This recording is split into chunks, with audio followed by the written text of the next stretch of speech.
Grab your popcorn and soda and get ready to watch our latest movie recap on Popcorn and Soda. Today we are going to recap a movie based on true story of Carl Brashear, Men of Honor.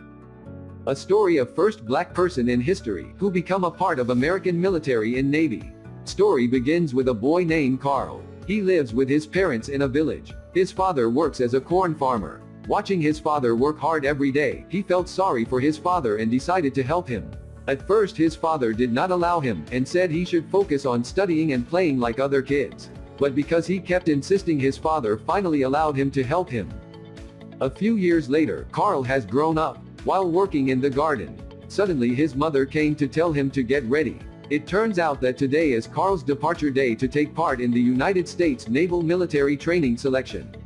At the moment of their separation, his father asked him to promise never to return to the village again.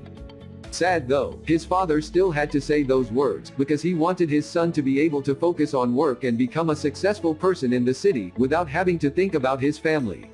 But when Carl arrived at the military base, he just became a cook. At that time the American military did not allow black people as a part of military. They still think black people are slaves who have to work under the order of white people. The next day Carl and his friends saw a white student in their swimming class.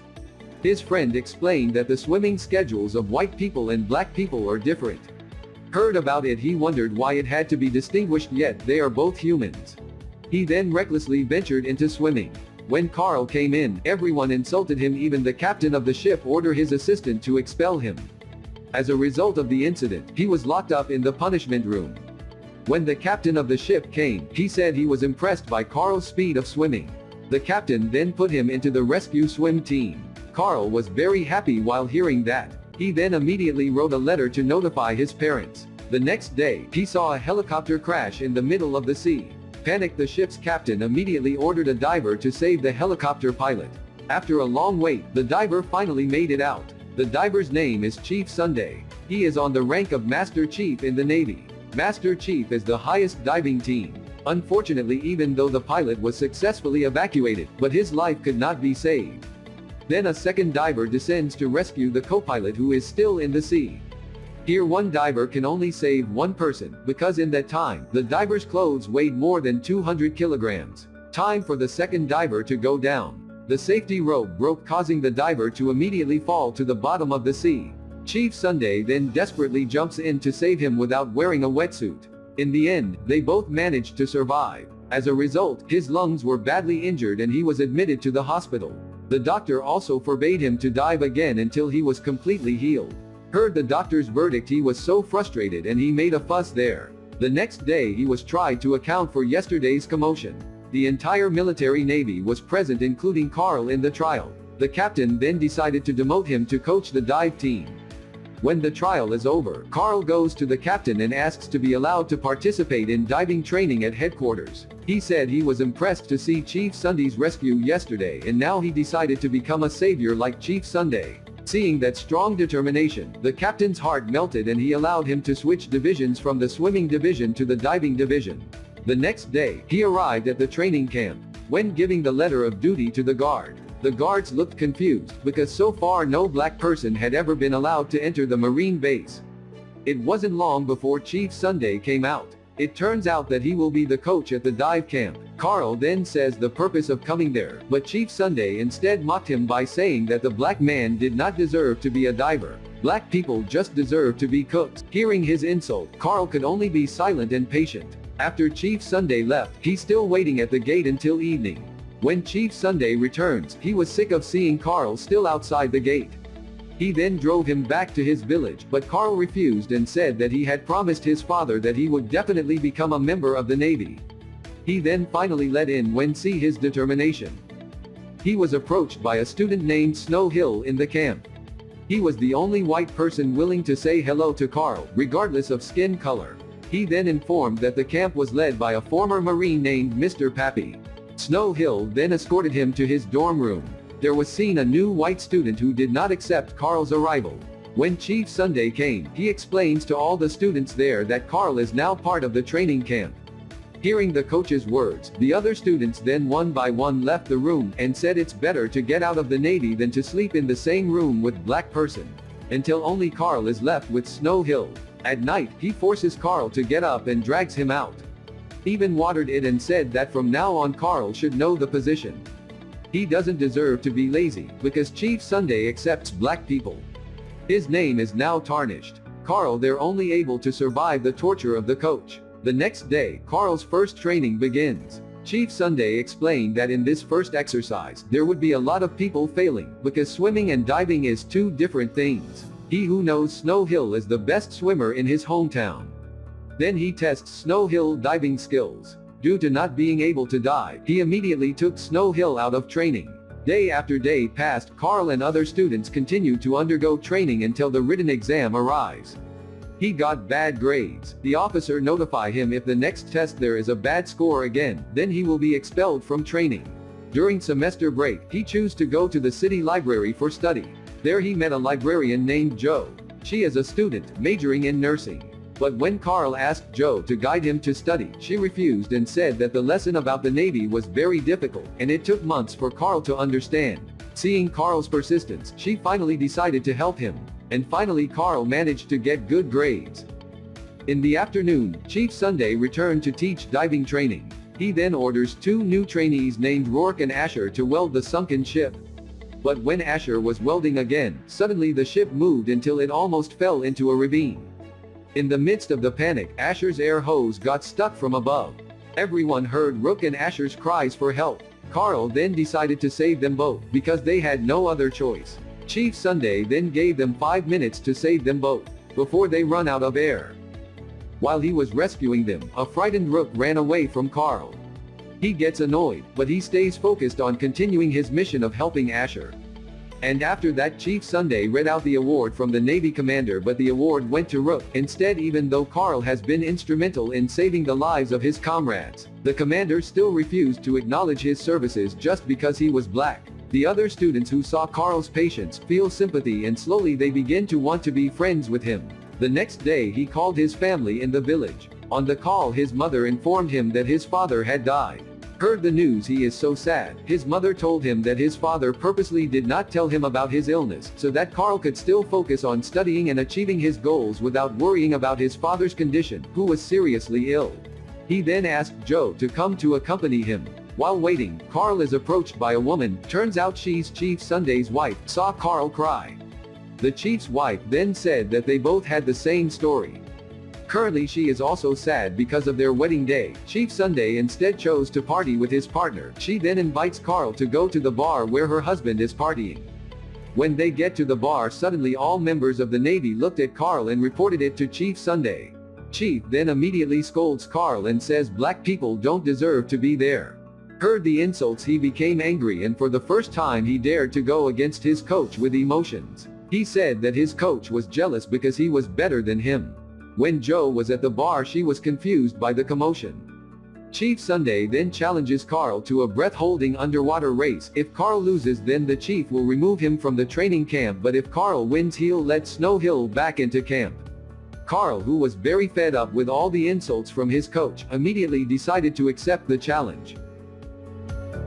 Carl finally won the challenge. Carl is confused as to why Jo is nowhere to be found. He immediately chased after her. He then asks why Jo left. She explained that the reason she came there was to say goodbye, because she had been accepted for a job outside the city and was leaving tomorrow. Heard about it, he was taken aback. He then recklessly ventured to propose to Jo. He promised after graduating training later, he will definitely go to see her. The next day Mr. Pappy called for Chief Sunday. He asks Chief not to pass Carl in tomorrow's exam. No matter how Mr. Pappy didn't want any black people to graduate from the camp, even though they both don't like Carl, but Chief hated the way Mr. Pappy abused his position for personal gain. Since yesterday's incident he realized Carl was much better than him, but he could not refuse the orders of the superiors. He then relayed the order to Carl there. They both argue because Carl still wants to take the exam. The emotional chief immediately slammed the radio that Carl's father gave him. Carl is very sad to seeing the only thing left by his father was damaged.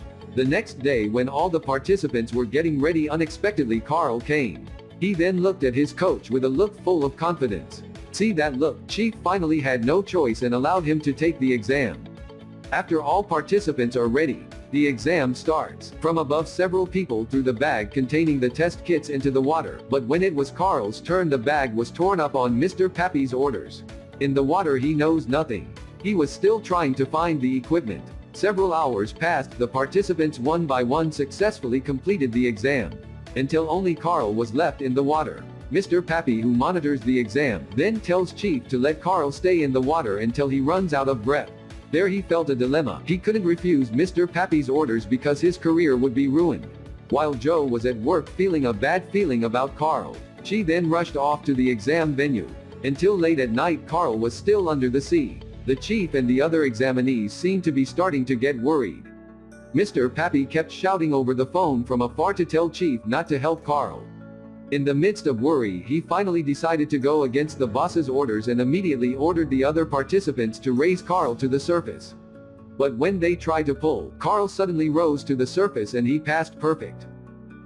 The next day at the graduation ceremony, Snow Hill came to camp to tell him the good news and the bad news. The good news is that the Navy has allowed him to take up diving training again, and the bad news is Chief Sunday has been fired for defying Mr. Pappy's orders by passing Carl there.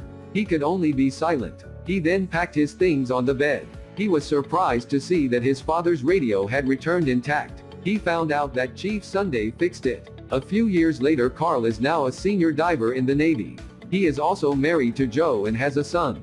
Currently he is carrying out the greatest mission in the history of the United States, namely to find a nuclear bomb that sank on the seabed. The commander told him when the bomb exploded, then the power of the explosion can make an entire region completely destroyed. At first the commander doubts if Carl can complete the mission alone, but he again proved to everyone that he succeeded about his success. Carl's success was broadcast live across America. Carl, who used to be despised just because he was black, now he is a hero.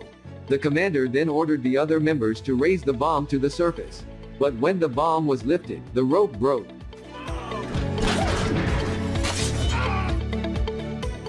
When Carl wakes up, he is shocked. Why he is in hospital? Joe then informed him that it was the result of yesterday's incident. His leg was almost severed, and he was sentenced to be unable to walk normally again. He was shocked by such news. He felt ashamed of his father for failing to make him proud. On the other hand, Chief Sunday is seen in a mental hospital due to severe depression, after his diving license was revoked. The next day, when he was sitting alone, a nurse gave him a newspaper. In the paper he saw the news about Carl's accident yesterday. As a former teacher, she felt compelled to go see Carl. In the hospital, the commander and his assistant came to see Carl. Not long after, the naval captain named Hanks also came. There Carl begged to be allowed to return to work when he recovered, but seeing his current condition, Captain Hanks reluctantly stated that he would never be able to dive again.